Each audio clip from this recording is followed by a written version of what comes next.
Oi, oi, oi! E hoje o meu papo vai ser com as meninas que possuem descoloração no cabelo, ou seja, mechas, luzes, qualquer coisa do tipo. Então, bora lá! Primeira coisa que a gente tem que saber sobre a descoloração. A descoloração consiste na retirada de pigmento. Ou seja, eu, Amanda, por exemplo, tenho um cabelo castanho escuro e quero ficar loira. Então eu vou retirar pigmento do meu cabelo para aí sim conseguir um tom mais claro. Então isso é a descoloração. Começando por aí. Além disso, existe também o nível de clareamento. O que significa isso? É de onde eu estou e para onde eu quero chegar. Então, por exemplo, continuando no meu exemplo, né? Eu, Amanda, com cabelo castanho, quero chegar no cabelo loiro. Então, quantos graus de clareamento eu vou precisar caminhar aí para conseguir o tom que eu desejo do meu cabelo?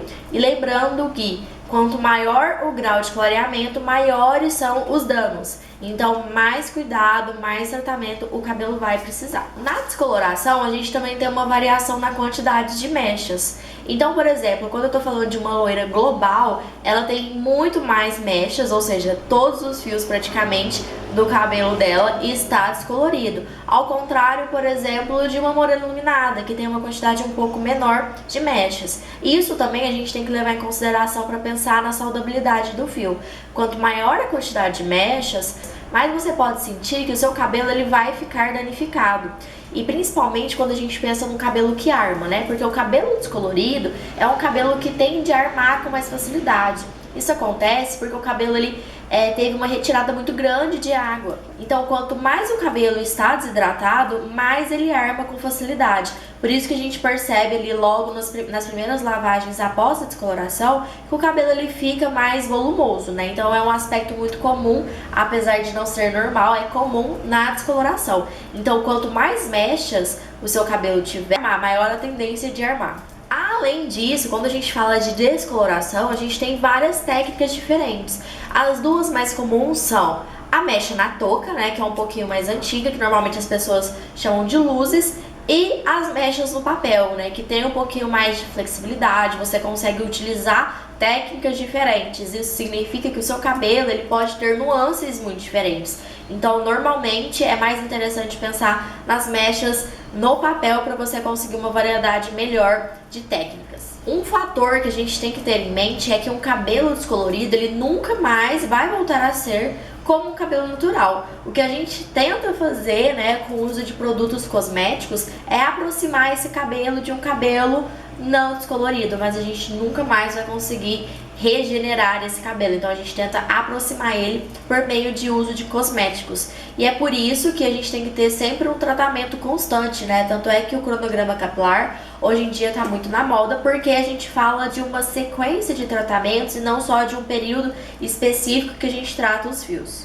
Tá, mas e aí, Amanda? Já tô entendendo então que mechas, descoloração em geral vai atrapalhar a saúde do meu cabelo. Tem alguma coisa que eu posso fazer? Sim, tem coisas que a gente pode fazer para tentar diminuir esses danos. Então, bora começar. Começa antes mesmo de descolorir o cabelo. Quando a gente fala em pré-mechas, a gente está falando de um cuidado que vai anteceder as mechas. Então, esses cuidados que acontecem antes de você passar pelo processo de descoloração, ele não só vai te ajudar no dia da descoloração, porque o seu cabelo ele vai ter uma facilidade um pouquinho maior para conseguir chegar no tom que você quer, vai desembaraçar com mais facilidade, não vai correr o risco de quebrar, tanto depois para você manter esse cabelo bonito em casa. Então vamos lá aos principais pontinhos aí que a gente tem que pensar no pré-mechas. Primeiro, antes de tudo, antes de pensar na técnica, no tom, no nível de clareamento, o seu cabelo ele precisa passar pelo teste de mechas.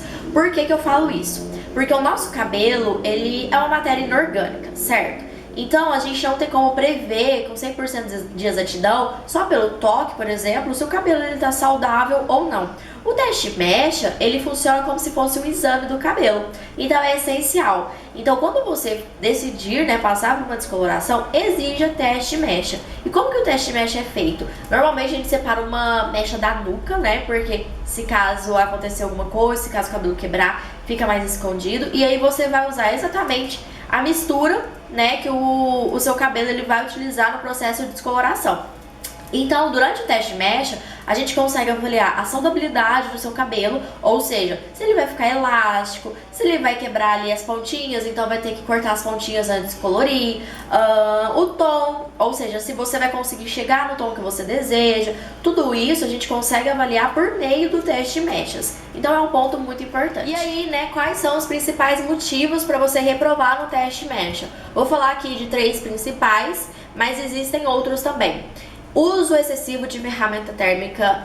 A ferramenta térmica ela é uma grande inimiga das mulheres, né? Porque a gente vai usando, o cabelo fica bonito, fica sedoso, fica brilhoso e a gente não percebe que tá danificando. Então o uso constante de ferramenta térmica é o principal causador aí de reprovação em teste de mecha. Utilização de produtos inadequados, ou seja, utilizar produtos que não são tão bons para o seu cabelo, produtos que contêm apenas, por exemplo, não tem problema usar silicone, tá? O problema é usar só silicone no cabelo.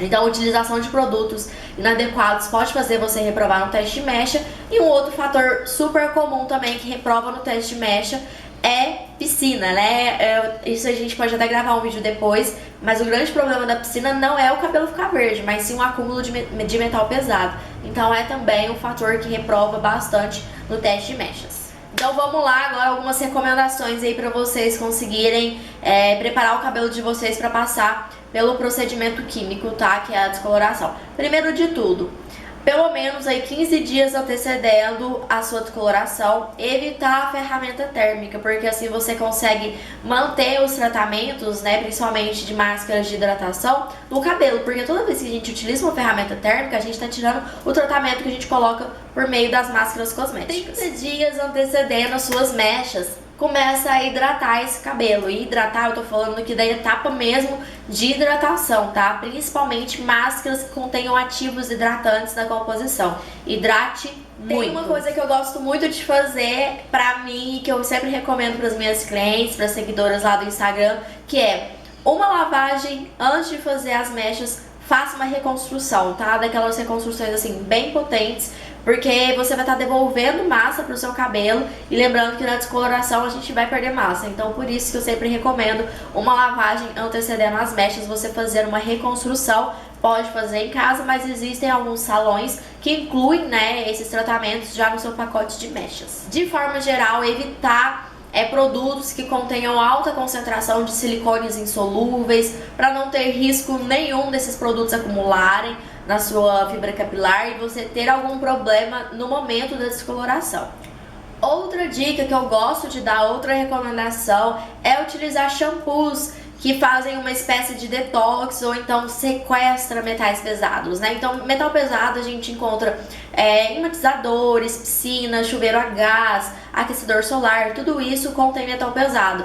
Então, utilizar esses shampoos, né, que tem uma proposta um pouco detox, apesar de não fazer milagre, eles podem te ajudar a preparar o cabelo para as mechas. Feito isso, depois das mechas, o que eu faço? Costumo brincar com as clientes, com as seguidoras, que a gente tem que entender o que vai fazer depois das mechas.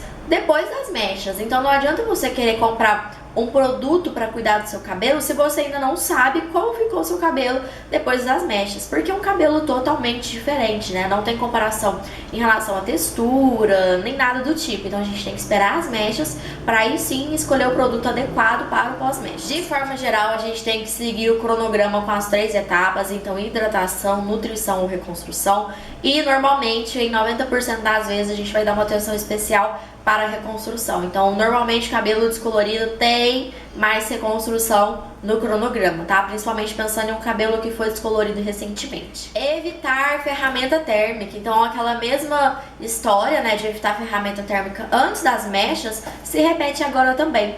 Não só porque a ferramenta térmica ela desidrata o cabelo, mas porque a ferramenta térmica é responsável por oxidar a cor do seu cabelo. E o que significa oxidar a cor do seu cabelo? Amarelar ou alaranjar. Depois a gente pode fazer um vídeo explicando sobre o uso de matizadores, dos quais eu não indico loiras fazerem uso, mas se você não usar a ferramenta térmica, você já tem aí uma grandiosa chance de não amarelar e não alaranjar o seu loiro. Então, ferramenta térmica é o principal causador de loiros amarelados por aí. E o uso de reparador de pontas pra gente formar uma espécie de cutícula provisória.